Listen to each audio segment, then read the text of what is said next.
आंदोलन नोटिस देने के लिए आई है।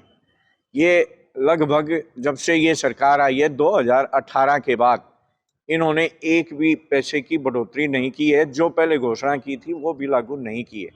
और पिछले 2 साल पहले लंबा आंदोलन इनका चला, तब भी आश्वासन जब हड़ताल खत्म की कि भी हम बढ़ा देंगे। और सरकार लगातार जो 2000 की इनकी घोषणा पिछले 5 साल पहले थी वो देने की, वो अब तक लागू नहीं की। हमारी मांग यही है कि न्यूनतम वेतन जो है सरकार का कम से कम 26 और इनको पक्के कर्मचारी का दर्जा मिले। 45 साल से ऊपर इनको हो चुका है ये परियोजना चले। अभी भी जो हो क्या रहा है, ऑनलाइन के नाम पर इतनी ज़्यादा काम इन पे थोप दिया गया है। ना तो इनको मोबाइल इशू कराया कि ऑनलाइन, ना उस रूप की ट्रेनिंग दी है, और ज़बरदस्ती ये कहा जा रहा है ऑनलाइन के नाम पे काम करो।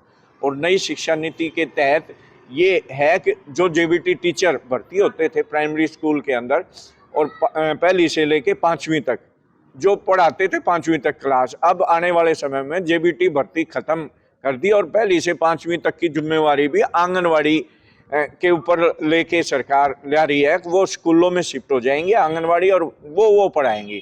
तो किस तरह का तुगलकी फरमान है कि वो कम वेतन में और बच्चों को 5वीं तक पढ़ाएंगे और जेबीटी जो नए बच्चे अध्यापक लगते उनका पद खत्म कर रही है।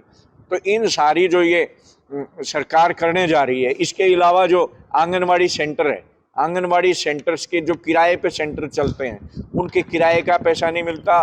3-3, 4-4 महीने होते हैं, बजट नहीं आता, इनकी तनख्वाहें रुकी रहती हैं, जबकि ये निर्णय है कि हर 10 तारीख को तनख्वाह मिले। तो ये रोष है और इसको आज ये नोटिस के माध्यम से अगर सरकार ने नहीं सुनी तो निश्चित तौर से हड़ताल पे आना पड़ेगा, आंदोलन करना पड़ेगा और इसका खामियाजा सरकार को भुगतना पड़ेगा। आंगनवाड़ी वर्कर हेल्पर यूनियन की तरफ से पीओ मैडम को मांग पत्र दिया है, जिसमें हम पिछले 4 महीने जो बैठे थे हमारी कुछ मांगों पर सहमति हुई थी। और जो 2018 का आंदोलन था उसमें भी हमें सेंट्रल सरकार से 1500 750 कुछ हमारी लंबित मांगे थी, उसके बारे में हमने ज्ञापन दिया है। क्योंकि हमने बहुत बार बोल भी दिया और इन्होंने सस्पेंड करके मेंटली टॉर्चर करके जैसे भी हमसे ये करवाया।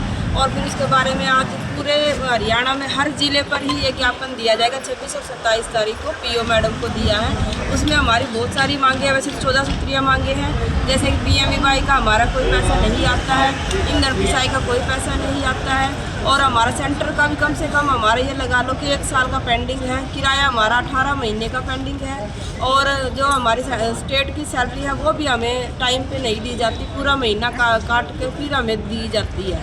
तो इन सभी मांगों को हमने पीओ मैडम को दिया है ताकि वो हमारी मांगों को आगे पहुंचाए और उनका समाधान हो सके। मांग पूरी नहीं हो तो हम फिर अपना आंदोलन करेंगे और आने इस सरकार को बता देंगे।